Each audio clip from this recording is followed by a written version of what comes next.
আসসালামু আলাইকুম এভরিওয়ান। আজকে কোকিলের ডাকে ঘুমটা ভেঙে গেছিল। আজকে কুয়াশাময় সকালে ঘুম থেকে উঠলাম এবং আপনাদের সাথে কিছু ডেইলি লাইফের কিছু অংশ শেয়ার করব। ফার্স্টে উঠে হাত মুখ ধুয়ে ব্রাশ করে তারপর চোখে মুখে পানি দিয়ে ফ্রেশ হয়ে নিলাম। আমার ডেইলি রুটিনে আমার ক্ষেত বাগানে পানি দেওয়ার জন্য বালতিটা সুন্দরভাবে পানিতে পরিপূর্ণ করে নিলাম। এখানে একটি কাঁঠাল গাছ, সুন্দর না? এরপর বাগানে চলে গেলাম।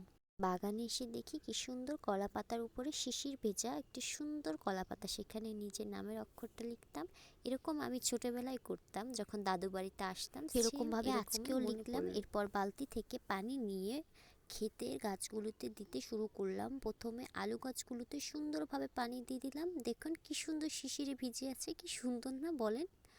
পানিগুলো দেওয়ার শেষে গাছে আমি পানি দেওয়া শুরু করলাম। প্রথমে আলু গাছে, এরপর সিম গাছে, এরকমভাবে মরিচ গাছে, বিভিন্ন রকম গাছে। ওই সিটেও আমাদের আলু গাছ আছে, দেখেন এটা হচ্ছে মরিচ গাছ।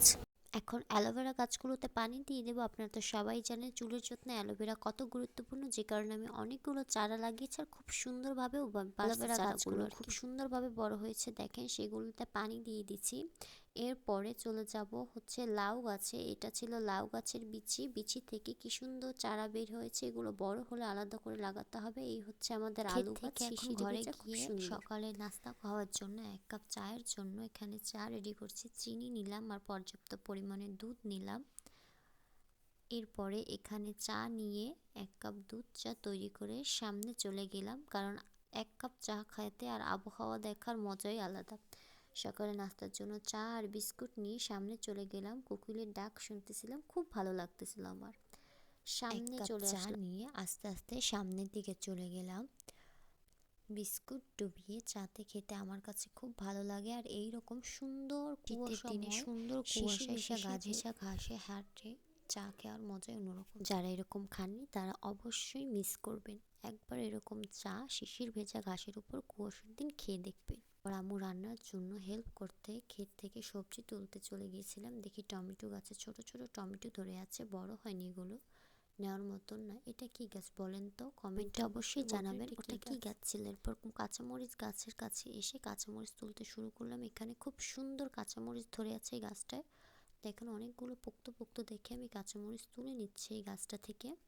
আসলে নিজেদের ক্ষেত থেকে লাগিয়ে খাওয়া চাষ করা জিনিসগুলো খেতে অন্যরকম ভালো লাগে, তেমনি কাঁচামরিচগুলো না খুব ভালো লাগে খেতে।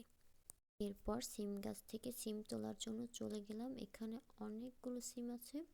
হঠাৎ দেখি নিচে বেগুন গাছে বেগুন পোক্ত হয়েছে, সেখান থেকে বেগুন তুলে নিয়েছিলাম। এটা হচ্ছে বেগুনি কালার বেগুন।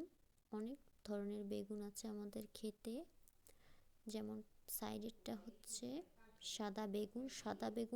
সাদা বেগুনটা নিব না, কারণ এই বেগুনটা বেশি পোক্ত হয়েছে, এটা পাকানোর জন্য রেখে দেওয়া হয়েছে। এরপর সিম গাছ থেকে সিম তুলে নেওয়ার জন্য সিম গাছের দিকে চলে গেলাম। সেখান থেকে কিছু সিম তুলে নিলাম। এরকম যখন গাছ বড় হয় সেখান থেকে ফল ছিঁড়তে আমার ভালো লাগে খুব।